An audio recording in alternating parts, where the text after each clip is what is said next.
प्रीत न कीजिए पंछी जैसी, पेड़ सूखे उड़ जाए। प्रीत कीजिए राधा जैसी, जो सिर्फ कान्हा में लीन हो जाए। कृष्णा और राधा का प्रेम अपने आप में एक मिसाल है।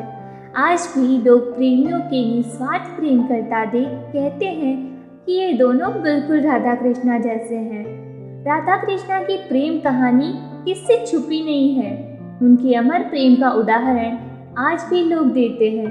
कृष्णा की राधा संग लीलाएं और राधा की कृष्णा के प्रति दीवानगी का एहसास सभी को है। शायद इसी प्रेम के कारण राधा का नाम कृष्णा से पहले लिया जाता है, किंतु इसके बावजूद कृष्णा और राधा की शादी ना हो सकी। पर क्या आप जानते हैं कि उनकी शादी क्यों नहीं हुई? क्या राधा सिर्फ कान्हा की दीवानी बनकर रह गई? पौराणिक कथाओं के अनुसार श्री कृष्ण एक कुशल कूटनीतिज्ञ थे, लेकिन राधा तो वो दीवानी थी जिसे प्रेम से समझ आता था। ऐसे में माना जाता है कि उनकी प्रेम कहानी बचपन से शुरू हो गई थी। यूँ तो राधा कृष्णा से उम्र में बड़ी थी, फिर भी उनके मन में कृष्णा के प्रति प्रेम भाव जागा था। श्री कृष्णा विष्णु जी के अवतार हैं। अगर राधा जी को लक्ष्मी जी का अवतार माना गया है और वो हर अवतार में उनकी पत्नी बनकर धरती पर अवतरित होगी। श्री कृष्णा का वर्णन करने वाली श्री गर्ग ऋषि की गर्ग संहिता के अनुसार जब कृष्ण माता यशोदा से कहते हैं कि उनको राधा से विवाह करना है, तब यशोदा उन्हें समझाते हुए कहती है कि राधा तुमसे उम्र में बड़ी है और छोटे ग्वाला की पुत्री है और साथ ही साथ उसका विवाह कंस की सेना के एक सैनिक के साथ तय हो चुका है। इसीलिए श्री कृष्ण राधा से विवाह करने की जिद छोड़ दे।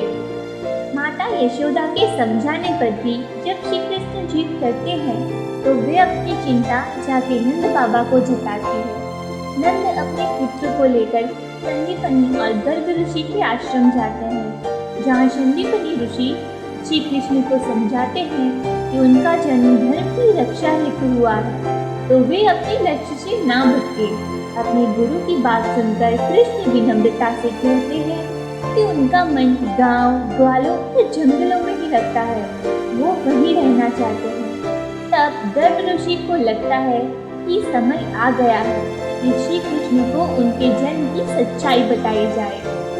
गर्ग आचार्य श्री कृष्ण को एकांत में ले जाकर कहते हैं कि वो यशोदा और नंद के पुत्र नहीं हैं। उनके जीवन का उद्देश्य धर्म की स्थापना करना है।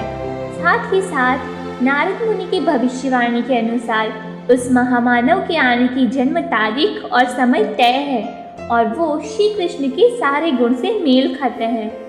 यह सुन कृष्ण चुपचाप हो गए और गोवर्धन पर्वत की ओर चल दिए।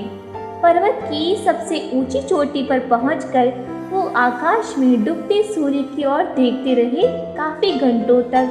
समय बीतने के बाद जब वो नीचे उतर कर आए तो पूरी तरह से बदल चुके थे। लोग उनको नई तरह से देख रहे थे और उन्हें नमन कर रहे थे। अपने गांव वालों का सम्मान करते हुए और अपने जीवन कार्य की ओर प्रस्थान करने से पहले उन्होंने आखिरी बार भव में रासलीला का आयोजन किया, जहां उन्होंने खूब रास रचाया, नाचे गाए और राधा को अपनी कमर में बांसुरी निकाल कर देते हुए बोले, ये बांसुरी अब तुम्हारी है, आज के बाद मैं कभी बांसुरी नहीं बजाऊंगा। राधा समझ गई कि कृष्ण हमेशा के लिए धर्म के पथ पर निकल गए हैं। राधा ने बांसुरी ली और गले लगाकर कृष्ण को विदा किया और उसके बाद श्री कृष्ण द्वारका से कभी लौटे ही नहीं और यही कारण है कि राधा और कृष्ण विवाह ना कर सके। दूसरी पौराणिक कथा के अनुसार राधा श्री कृष्ण का ही एक रूप थी। स्कंद पुराण में श्री कृष्ण को आत्माराम कहा गया है, अर्थात जो अपनी आत्मा में ही रमण करके आनंदित रहता है और उसे आनंद की अनुभूति के लिए किसी और की आवश्यकता नहीं होती। उनकी आत्मा राधा ही है, अर्थात राधा और कृष्ण को कभी अलग नहीं किया जा सकता। ऐसे में राधा और कृष्ण की विवाह होना और बिछड़ने का सवाल ही नहीं उठता। श्री कृष्ण ने ही खुद को दोनों रूप में प्रकट किया है।